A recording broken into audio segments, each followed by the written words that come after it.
राधे राधे आप सभी को। आज हम बात करेंगे शिवलिंग पे क्या चढ़ाने से हमें क्या लाभ मिलते हैं। सबसे पहले आता है दूध। दूध चढ़ाने से हमें मानसिक शांति मिलती है। जैसे लोग आजकल डिप्रेशन में बहुत जा रहे हैं, तो उस चीज़ से हमें बहुत रिलीफ मिलता है दूध चढ़ाने से। उसके बाद आता है दही। दही चढ़ाने से हमारे जीवन में खुशी और आनंद होता है, जिस चीज़ की लोगों को आजकल कमी हो गई है। लोग खुश कम रह पा रहे हैं। तो फिर आता है घी। घी घी चढ़ाने से कोशिश करें कि गाय का घी चढ़ाएं। गाय का घी चढ़ाने से शिवलिंग पर हमें बल और तेज मिलता है। हमारा ऑरा क्लीन होता है, एक तरीके से कह सकते हैं। जब हमारा तेज बढ़ेगा तो ऑब्वियस है हमारा ऑरा भी बहुत क्लीन होने लगेगा। 4th नंबर पर आती है शहद। शहद चढ़ाने से हमें सुंदरता मिलती है, हमारा आकर्षण बढ़ता है, लोग हमारी तरफ अट्रैक्ट होते हैं इन a positive way. 5th number पे आती है शक्कर। शक्कर चढ़ाने से हमें सुख और सौभाग्य की प्राप्ति होती है। बेलपत्र चढ़ाने से हमारे संकट कम होते हैं, हमें कष्टों से मुक्ति मिलती है। चावल चढ़ाने से हमें धन की प्राप्ति होती है।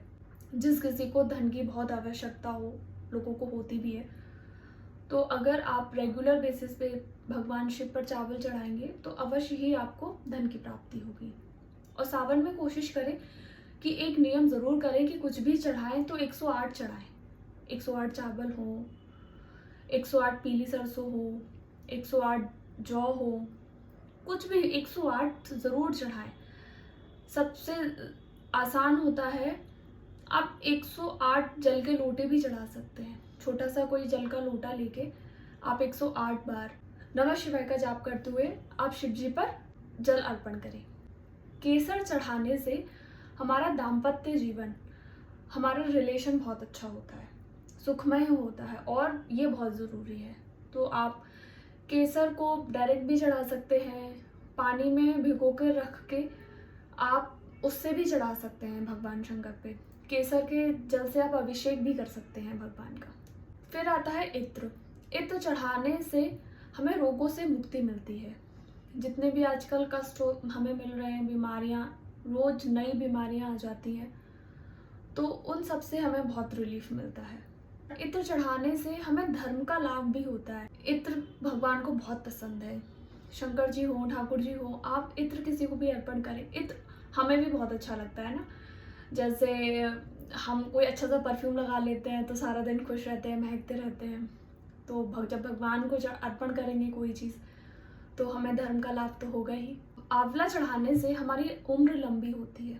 तो आंवला तो आपको कहीं पे भी मिल जाएंगे, तो आप आंवला चढ़ाएं। अगर आपको हरा आंवला नहीं मिलता तो आप सूखा आंवला भी ले सकते हैं। भगवान शंकर तो भोले बाबा हैं, तो वो सब कुछ स्वीकार करते हैं। फिर आता है काला तिल। काला तिल भगवान पर अर्पण करने से हमें पितरों की कृपा प्राप्त होती है, वो बहुत ज़रूरी है। फिर आता है गेहूँ।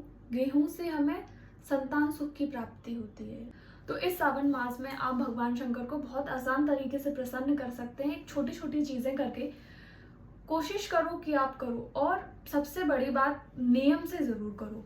कुछ भी करना है, एक छोटी सी चीज़ भी अगर हम करते हैं तो उसका नियम होना बहुत ज़रूरी है।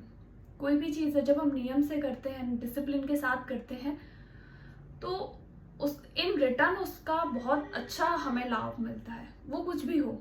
मिलते हैं अगले वीडियो में कुछ नए टॉपिक के साथ। तब तक के लिए राधे राधे।